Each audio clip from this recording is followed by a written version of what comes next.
Better twal amiro foyon in medigo ki yue manok ini kudi kumucho malengo twal mecheng a beach any take anongo wai studio kan anwani ket flavor tika door iwu yup me Rupiny Tin segment mo tira ga che for the TV set near dia wa bedis chawa onyo segment mo loni lock no wa bedi ka waje iwu kan ni kumeri mabuch maro me a beach ima Cindy main prison gitika kwa kita gena lemon loni plead again wake me igi gid bet ki kero me dagang ki beno nong luany me Congo chika mete adwi makiluongi ni M23 kelo wigi okumbe de mony maro mario guti ko to mony UPDF ki beno dong gena du teach pa UN MONUSCO boro lo ti to e helicopter crash mo chera ka pweto te adwi ene ba waje beno ne luany ken lo me Russia ki Ukraine tika mete adaka meda kon bene kino kit me kupu wat iken lo vario en benen tika wara nyim ko mbede dong chawa me abogalam ko nak me tanyim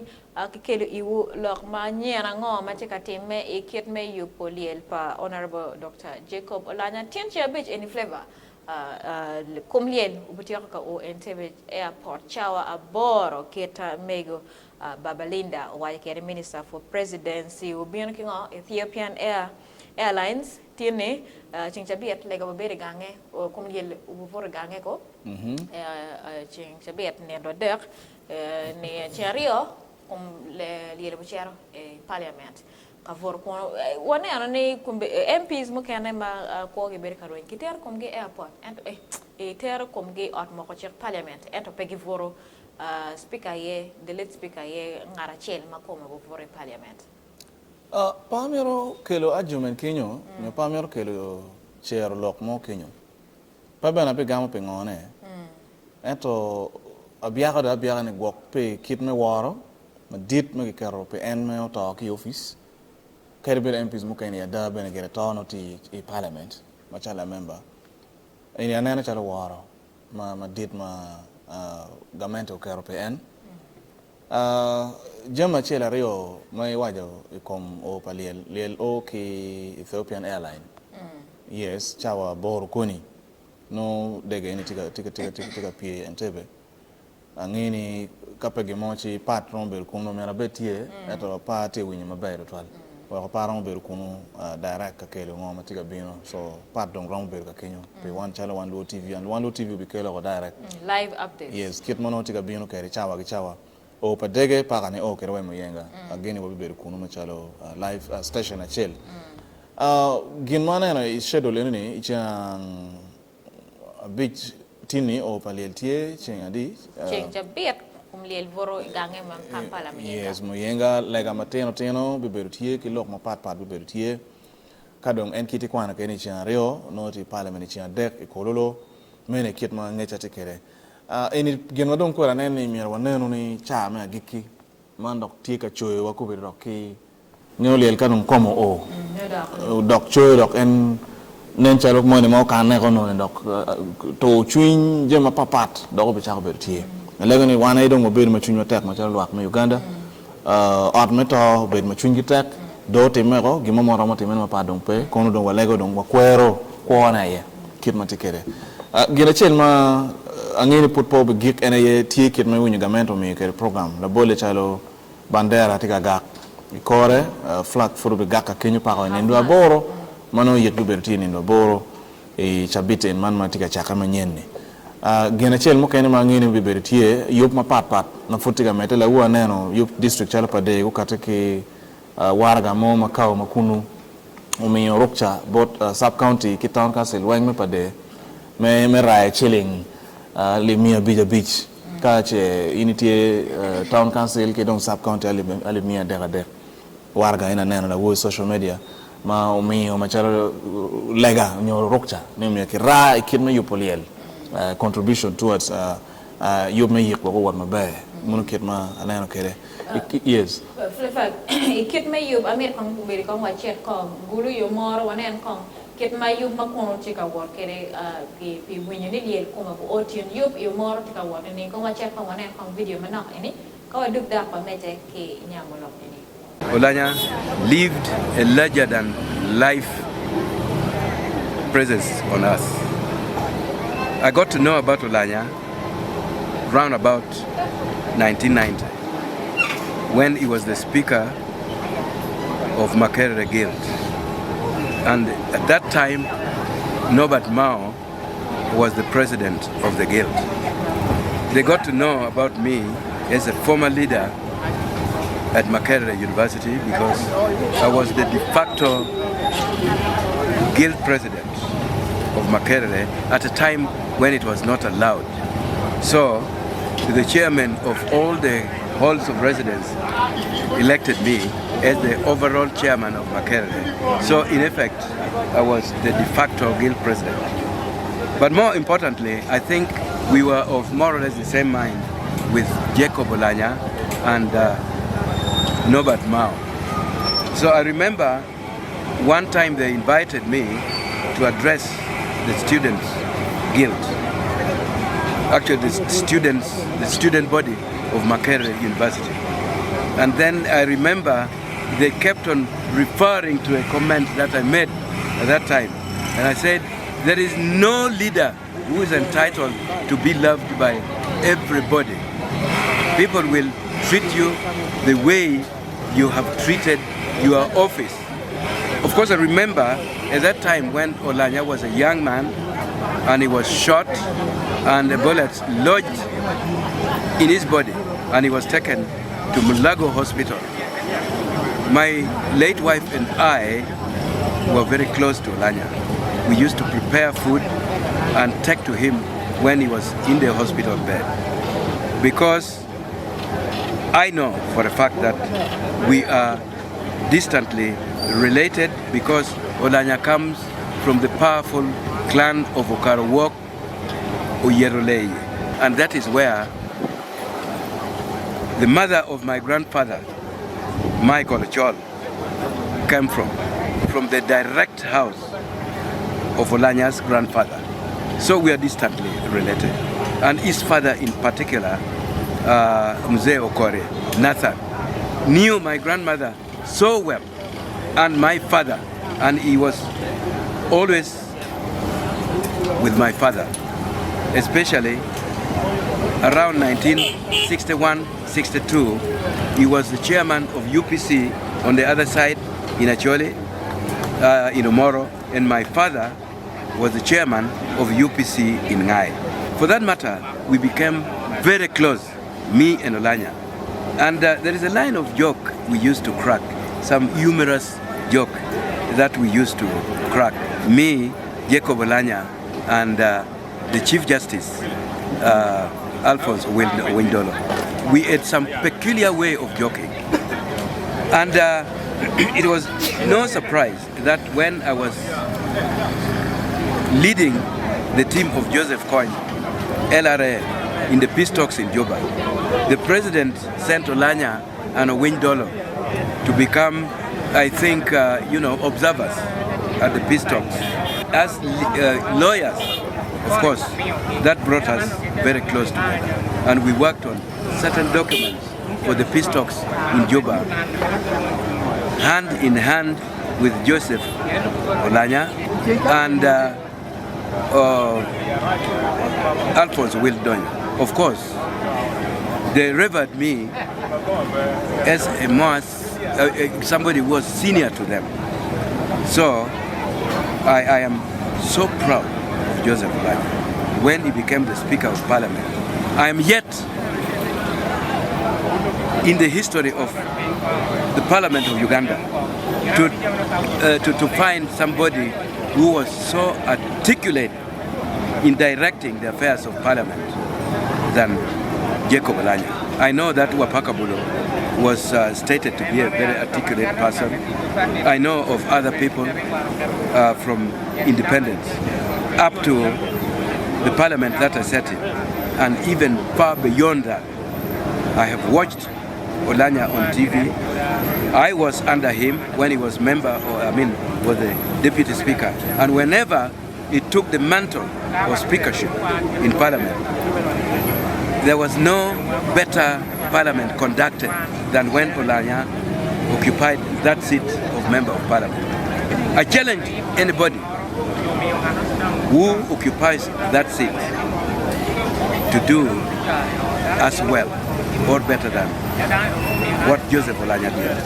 Olanya has put a very high stake, a very high bar of performance in the Parliament of Uganda.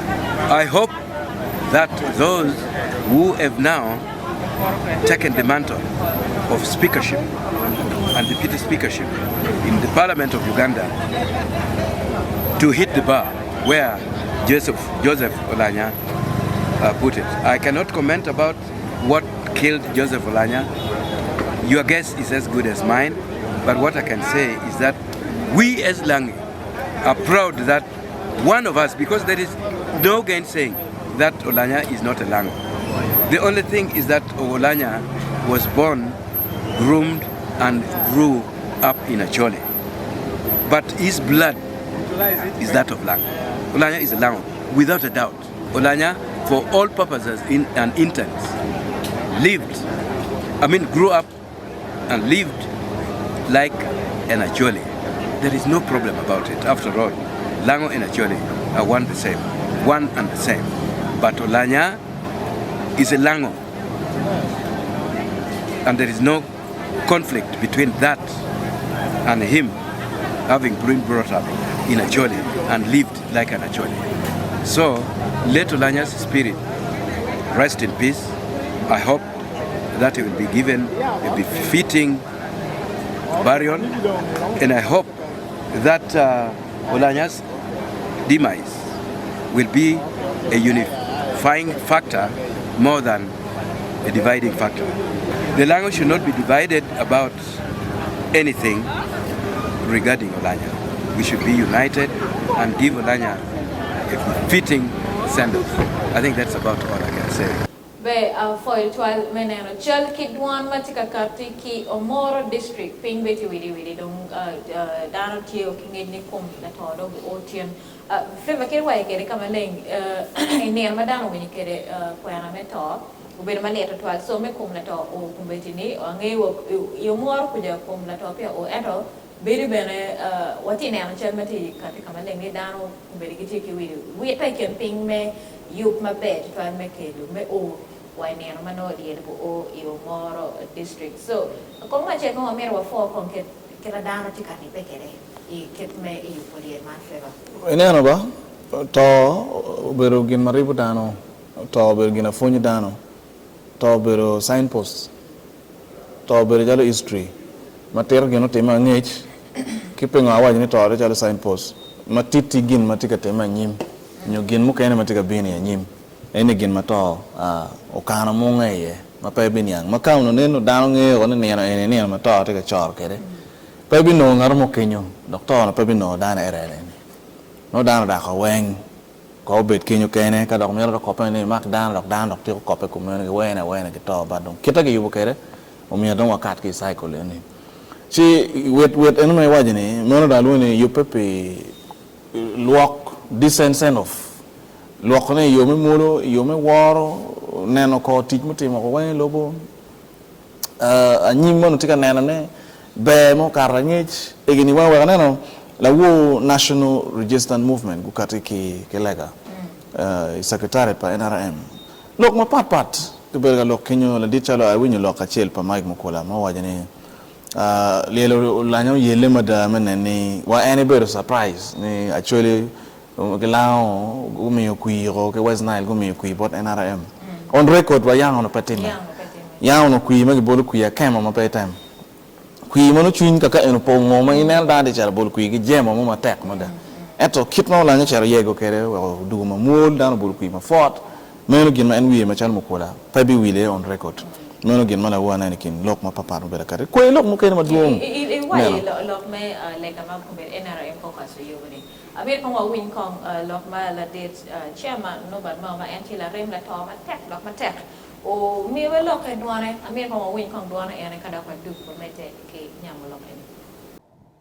Let the legacy of Jacob move us to denounce the politics of unwarranted confrontation and negativism.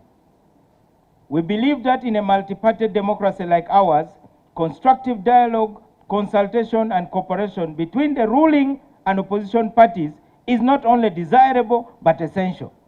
The other day I saw one of the members of the official opposition party in parliament very happily engaged and hugging the newly elected speaker, and he was promptly denounced by members of his party that he is a traitor. How can you hug your tormentor? That kind of politics has got to be contained. It has become all the more necessary since several major national issues confronting Uganda today cannot be effectively addressed without evolving a broad platform of national consensus.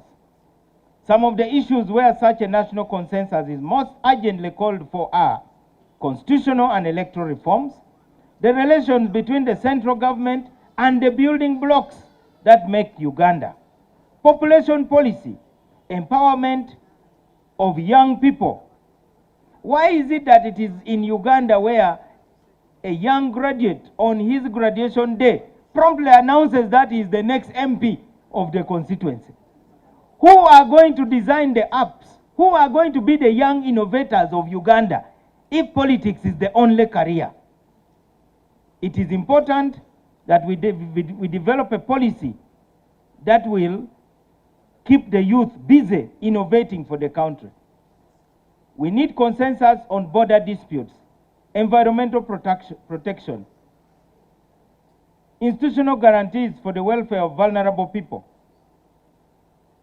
Now, as president of DP, and as I salute Jacob Olanya, in the compound of the party, which he served faithfully and gratefully, there are many people who have been lifted up by this party. They have not been grateful. One thing I know about Jacob, he always expressed gratitude.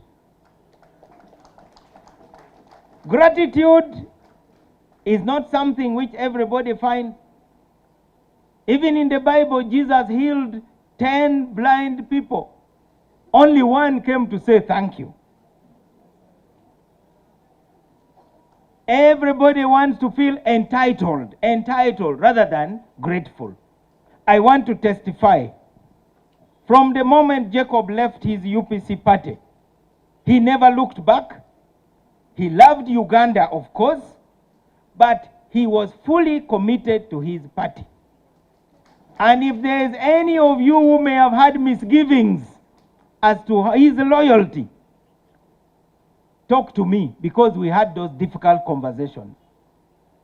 I was there when he received his membership card at night. Yes, it was Honorable Chizige who managed that process. I don't know whether he is here. One day he will have to tell you the story. As a final salute, we want to pledge as DP, we shall not practice political untouchability vis-a-vis any party. We will always talk to any party. 2, in all issues of national importance where a national consensus is needed, we shall adopt a policy of dialogue and consultation with other parties. Through the platform of iPod, we shall continue to raise important issues. We may not have the numbers, but what we lack in numbers, we have in ideas. We are therefore grateful that when we had the last iPod summit, we appealed directly to the president to release the young people, many of whom had been arrested in the course of the elections. And the president ordered the immediate release of over 60 people who were in prison. Of course, we were not thanked. We were insulted by the mother party of those people. 3, we commit to building a consultative mechanism and procedures. This consultative mechanism is important both to the NRM and to the opposition. Lastly, we shall actively seek the views, suggestions, and the participation of citizens and organizations outside the sphere of politics. An example is the issue of bail. You all know how that issue was about to divide the country. Many people were attacking the president instead of the idea or the policy. What we did as DP was to defend judicial discretion. If you want to tie the hands of judges, then what's the job of judges? We recommended that the right to bail is part of the right to a fair trial, which is an entrenched right in the Constitution of Uganda. We even threatened the referendum, and the Electoral Commission had cleared us. But we didn't leave all options closed. We proposed that the Chief Justice could issue practice directions to guide judicial officers to take into account the victim's views before granting bail in capital offenses cases. We are happy that the Chief Justice has issued draft practice directions, and the threat to amend the Constitution to tie the hands of judges has been abandoned. That's what we believe in as a DP. We could have also gone on TVs and radios to attack your national chairman and president of Uganda, to speak all sorts of things, but we thought that engaging constructively will be more fruitful. Through that, we will be able to achieve more. Finally, I want to thank you for this opportunity. On my maiden visit, Right Honorable Secretary General, whenever invited, I will come. But I'll not come to stay. God bless you.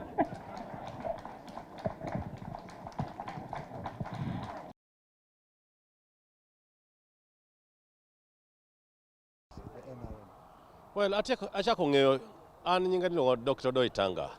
Abedo chairman ma NRM Electoral Commission. Awuok Isoko, Tororo. Achako ng'eyo Jacob Olanya. Ndelo ma jodonjo university. Oro ma jowachono ma jodonjo i university pa nyithindo ma josoma. Sana tieko wuok i university afonjo. Afonjo Makerere monyo Jacob jubedo nyithindo. Aneno Jacob marapena ndelo mugoigo. Jokadho botha nigi Mao. Rupi dang'eyo Mao, Rupi bedo guild president. Dak ng'eyo Jacob. Kotieko dak apar. Nanene gojono i Freedom Square. Dho yath miluongo no Lwa. Dho Lwa mantie i Freedom Square. Taewa nang'o matimere taba wuotha kidho. Wanwang'o go Jacob maido wang'e no tho.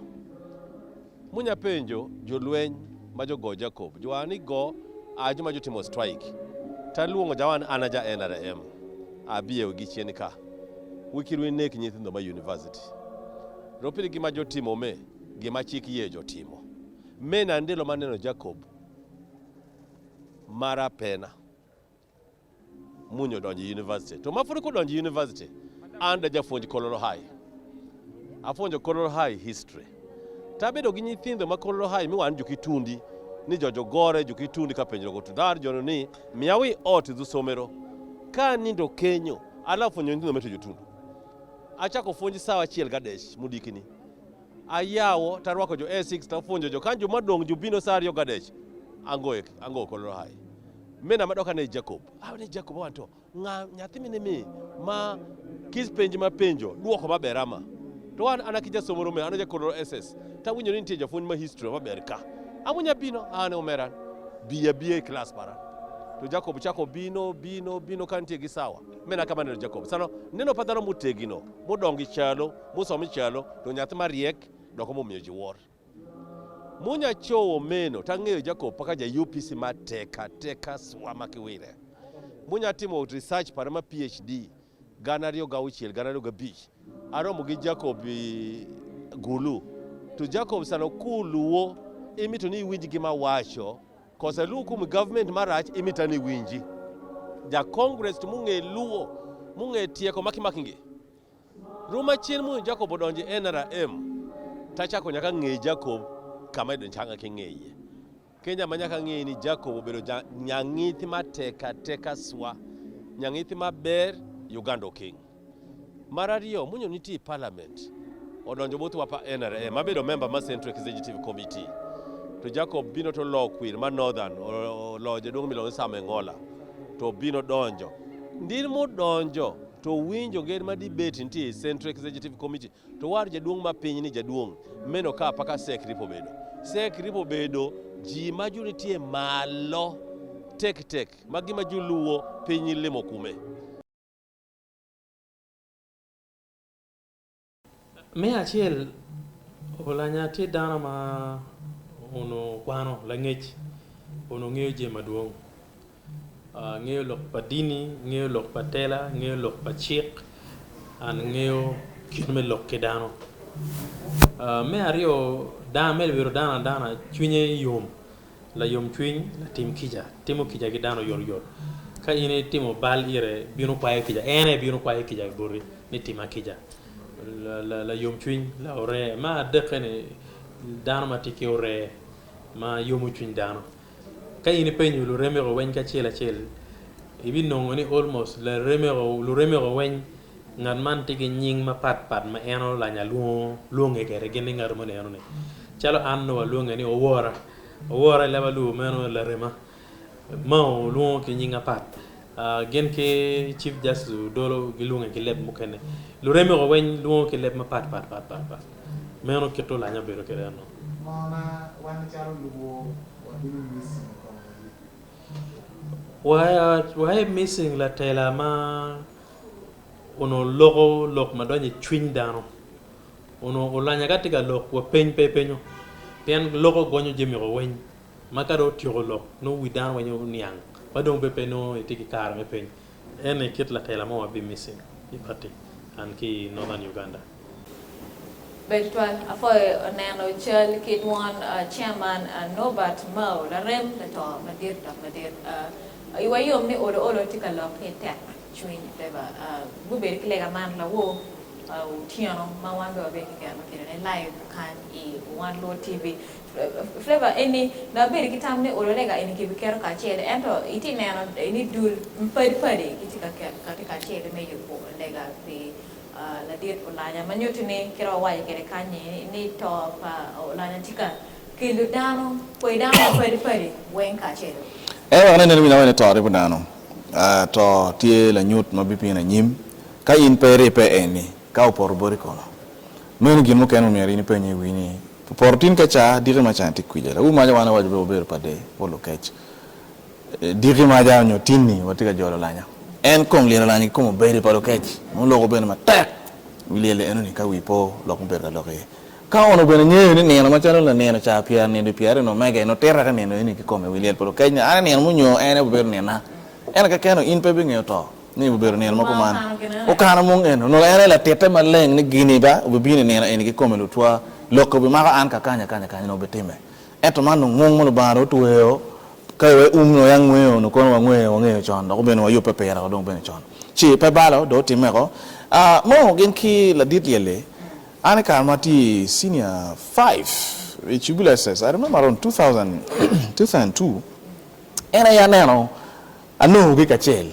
woro kila dit mo minister of education chi lok mo no tu ma ko kot ene ka Kenya ana no ma ge ko do minister of education we are minister Andrew Okello Riem no furu duga ke wako chi ti minister me state for education in charge of sports pe no ena tiga na file eno ni ana do en board office for Riem no ma ti Kenya no la nya ti Kenya ogwara ki dana ni mo wor wa kene wa chere at office mo kara en office pala nyweno no tiga practicing law advocacy mama nyure beno timo law nene yes no ti lawyer en ngat mana work en lele no bero lawyer ne ki come ka Kenya ana lo rempa joini ginni mo ka Kenya cha on yang mabe 2002 en cha on yang mo mabe gin ki la di lo ko ni joini kara ge chok do bo bokolo mo ngiti bokone tu ni unit me organization mo giti no kara mo fam gini na ri ache lo fam me gino kara che so ka ni na tin la di president general me DP ga lo command nen wette ma eno wette lok mo bero katima liel football no la dit pe to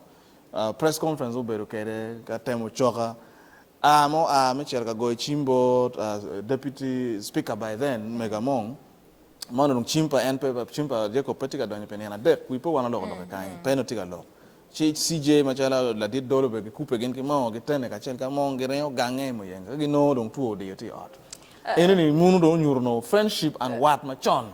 Kilwain pe kaka man tiga te me. Fleva America on a lorry locum lurempa jario and it took an kama leng ni party differences no petit kakelu a pora can join deep la dit mau la DP lokori la NRM party difference and Paul being in the middle of their friendship. Gena pe wati lekone luchi we be ma kom kare kon go bet kede Fleva. What ma jono warni mo gen ki la nyano ber what pe me what man na nenu di ko kwa pen. What my young, what my bo, ka we po record no Makere University.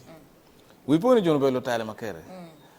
What my young, maka ini bini donya kan, madong loin donya Uganda, loin doctor maka choli, community, loin pa LRA, loin pa la kwayanagi, lukorbe UPC, mo bino under DP, totin eno karen be funo pe ngeni mo te DP. Madong ke lo political party Uganda. Eno ka te kere. Ene do to tia reka maleng ni mana tita party me DP. Ngano. We po kar pa agra word bin chungo machar UPC gen UPC downtown mo be DP UPC o tutu jita DP chot. Mene ka kama pato cha kate ulanya cher UPC. So the political history me Uganda ke political struggle mo go berga yele kere in the field of economic opposition. Chaka wa ki university. Po chaka tin po chaka la wo po chaka be choke. Melgin machon we ka neno la dit mo waje kamaleng ni national reconciliation ti gena chelo mier ko rigi chumi ye no ele le beti pe local national reconciliation we neno FDC ku kadagi statement chone case ma la dit no ti kere e parliament ono ngeu kit me ti ki opposition in parliament TNN bobe. Ngeu kit ma anga Ube party ma party. yes we are po penyo kom penyo le minister me security la dit Jim Wezi ni now minister no tika kaja la dit Samujo ngana tika lock a floor of parliament see minister security raising order is it in order for an honorable member me lo come yin and I work so much for my name yes I don't need my name to be talked see en le lo la nyam lo ko ni now minister what do you want me to do for him ni me honest question is there anything that which is wrong minister there is nothing that walk in your parliament now give over to all right she very yel pe no she say mujo be ona ne na dit speaker mali lo la nya o guide ngana mabe o to go mo wezi mabe ni lo zera se mujo ngana wele ni pero ngar chel mo kwanye matres charo kere ko bien ana furu bujo zera in beni furu ena ni angre ko ti ko ini kwanye matres 2 inch e charo kere ga ana furu semete so no creating comedy madira by parliament so kidney balance opposition in the house ono to ngeje matako to so in manti kin regrets nyo pa madira manya wano biber kanene kache lego to twal mego Anita PNN bene FDC tika kokne mana la nyaka ma meggi gene gi grooming Anita mong we go kidney mobilization skills attack we go chakane ma chera NRM ke karne ma chalo speaker me parliament gen pagene na maraj mono product pa FDC monyo food the legacy pa jeko furu bi dom ne kidney balance position debate ka chel gena anything Flavor iloko kama leng chama ni Kenya ne lurem friendship pa jario en chairman mao ke lele lokori tak mada bir ke ker me loke chairman mao waje kama leng beni pe en kena ye chalo chinge ka konyo le det lokori kar mo ne ma en be ko ma bet lete ma tek twali 2016 ni la det lokori yo ber ngara chel mo chera wai ki la det lobo ni kitim ngo ke chwali helicopter o chero gam en ki la chum en gitera kere Nairobi menyor kama leng ni la dit lokori beno ngarma ma pera tek iken lureme ngarma tiki ker me juggling lureme weng ne an lureme ma guber ka celebrating gen wengi kar ki lok wa ko ne gen yangi la dit lokori maintain lureme me chak wa ki university wa kumbedi dakla ma coach ngi ken me balancing teacher me chimi bibie ki teacher bena me ngo me maintaining lureme nyo family ne da weng be ka kar ki lok ma tek twal nyuma beje twal ikom la dit lokori en po bela we bie maka dong we bie ni we bie ya en ngini we bie fa maka init be we bie ta che o pe na na we bie po bel gena yot ba ka in pe ngini we bie fa chiraj po lu we bie mu kene wa ni gen pe ngini we bie fa maka na dan che mera ta cher temu community kan community ko community ai ko no la pendo no ni en la tela ke yare ko de tiki power mera tiji kom community kit ma ken en pe ngini we bie bel gena fa en ke ngini fa ma pi tan leta ma ke onyi wie manok che irre wie che da ko pe eni no yi da me ria eni le lo la no ngegi ni we ga na kere wala dit lieutenant general Mozi Kane Rugaba when you know in any opposition ma take Uganda and one of the most bright opposition in Uganda mono joma ngi antics of politics ngi ne ene kay timo kan raj ene kay dok kan raj and pole lo tame dugo in the law kelo ajumene dwa kay law joma kana pa gimiro e no ne gimiro in mi carte ki jemo carte ki lo style ma chon mono style me wang peding dialogue petiu lo me molo ene petiu style me wang peding joma ti ya chuli ngi ni wang karak karma chama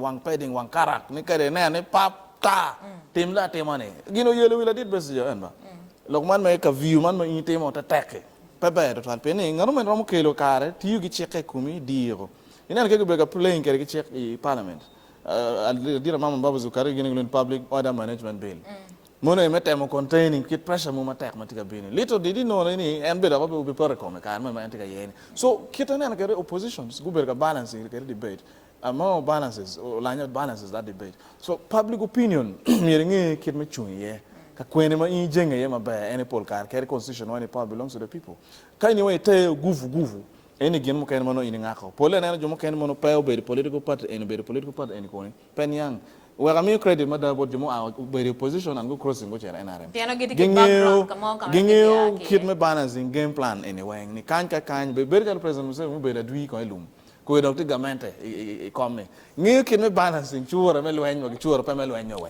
nero ngi ka ko me balancing cham ke ka ko me pe cham ye ngi we ami kon ami kon wa lokko ma no kom je mo go ma wai fonyo wan ma jalo ti ma wati don wati lo ko teach pa la dir lo ko ri ngoma wai fonyo kom ko pa la dir ami kon wa lokko kit me smartness kita la dir di ruka kere pian ne ano la dir mo ma ti smart kit botai ne every day ruka ma ne kom en ma diri ma jawana mi wala bene ene ruka kar ma chon o gakko ki ruka mene ma chon ni ruka kar ma chon no smart ma chon joma go don te gamente pa UPC kar ma no wane nya gwa teno gingeo kita ini go kere bon kita ini ruka kere kit type ruka ngom mere kere komi pero be roman me ten no ini mano mu kene anti na mo waja kamale ni la kuri ruk mane kenya mano ke wa ye tik bero ni juke yang mayang no ye tik bero mo start mano yo bo ma be shipping ma be go cleaning no trim meti maneno male clean ene kit maneno ko ruk ene tikere kome agina chen maneno mo yoroti ye ma per tek ene ye